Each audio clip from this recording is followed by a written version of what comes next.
একটা গ্রাম ছিল যেখানে সূর্য ডুবলেই মানুষজন তাদের দরজা জানলা শক্ত করে বন্ধ করে দিত, কারণ সেই গ্রামের নিয়মটা ছিল ভীষণ ভয়ঙ্কর। রাত ঠিক 12টার আগেই প্রতিটি বাড়ির বাইরে মাটির পাত্রে সবচেয়ে ভালো খাবার রেখে দিতে হতো।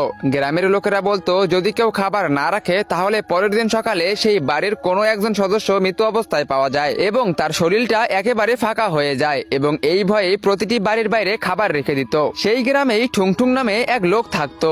এতটাই সে কিপটে ছিল যে কাউকে একদানা খাবার দেওয়ার আগে শতবার ভাবতো। কিন্তু একদিন রাতে একটা ভয়ঙ্কর চালাকি করলো। এক রাতে ঠুংঠুং গোল গোল পাথরের ওপর আটা মেখে তার উপর ঘিয়ের মতো হলুদ রং লাগিয়ে বাইরে রেখে দিল। রাত গভীর হলে ঠুংঠুং বাইরে থেকে অদ্ভুত কিছু শব্দ শুনতে পেল।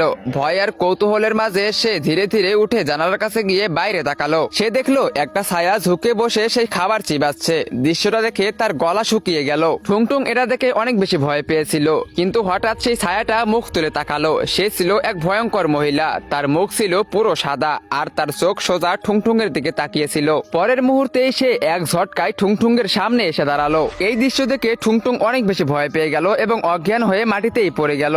পরের দিন সকালে যখন ঠুংঠুংয়ের জ্ঞান ফিরল, সে দেখলো থালার জায়গায় পড়ে আছে সোনার মুদ্রা। সোনা দেখেই ঠুংঠুংয়ের ভয় উধাও হয়ে গেল আর তার মনে জন্ম নিল লোভ। সে আনন্দে পাগল হয়ে গেল। তো গাইস, এরপর কি হতে চলেছে তোমরা সেটা দেখতে পারবে পার্ট 2-তে। পার্ট 2 দেখতে চাইলে ভিডিওতে লাইক করে চ্যানেলটিকে সাবস্ক্রাইব করে দাও, আর টিকটক ফেসবুক থেকে দেখে থাকলে ফলো করে দাও, আর অবশ্যই কমেন্ট বক্সে কমেন্ট করো পার্ট 2।